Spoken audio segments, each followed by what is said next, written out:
We honestly believe that a conversation needs to start. You know, at the beginning of our campaign, you didn't see our names in our profile pictures or our cover photos. It was a simple 2 words that said, let's talk. And that's all we're trying to do. As the Speaker of the Assembly, I sit as an ex officio member to the Executive Board. I'm the chief, legislative officer for student government, and my job's been very difficult because I've got the reps on one hand telling me their opinions, and I've got Corey and his team on one hand telling me other. And when I choose Corey's route, I get the reps saying, you never help us and you're supposed to be here for you're our leaders. And then when I choose the reps, I've got Nosa, who's the administrative director, coming and knocking on my door and saying, hey, why are you taking their side? You know we're right about this. And being that I've been, on the executive board before and, now a rep, I see both sides. And I've got a unique perspective in both. There's definitely been a communication barrier. And I think it all has to boil down to relationships. It's been a very rough year for SG. I've been involved for 4 years. I've never seen anything like it. And when I was looking for a VP, I was looking for someone who had a smile on their face, was easy to get along with, and was also, strong in his or her views. And I think that's a big part of the job, is being able to smile and agree to disagree. When you disagree with somebody, you don't say, you're an idiot, you can't do anything right. You say, I respect your opinion, here's mine, can we talk about this some more? It's been a tough year. And I think it's time that SG has an experienced, well-respected leader. I'm not just going to be sitting around and doing nothing. I'm going to be someone who's going to challenge Braydon and tell Braydon when he's wrong, but also encourage him when he's right.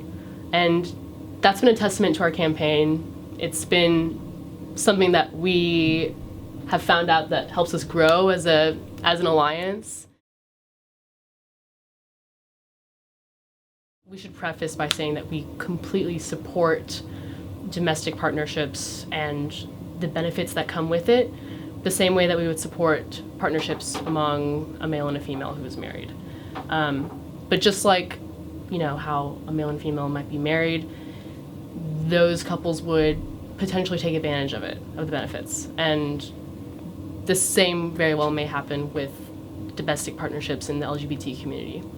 What it comes down to is a simple mistake. Yeah. And it's coming to bite us in the butt. We wrote our responses ourselves, 100%. One of our campaign managers was reading through it, and after we wrote it, he said, "Did you mean to say this?"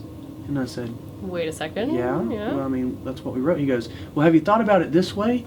This is the way they're going to interpret it." And he's in UDIMS, and we're thinking, "Oh wow, we didn't even think of it that way." So immediately we drafted a response and a correction to that.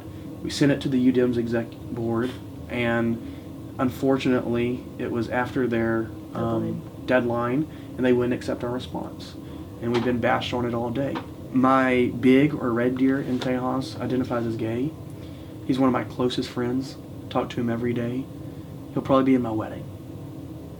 We room together.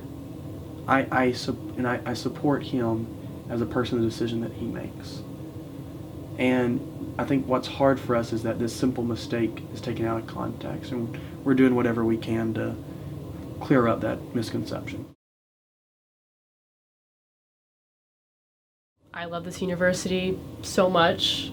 I am so passionate about it, and I know that there's so much that I could give to it. Serving as student body president would be the highest honor I've ever had at the University of Texas during my 4 years, and one of the highest honors in my life. I know that it's a full-time job. I know what to expect. I have a good understanding of what the job entails. And if I could do it right now, this very minute, and start going, I would. I'm ready.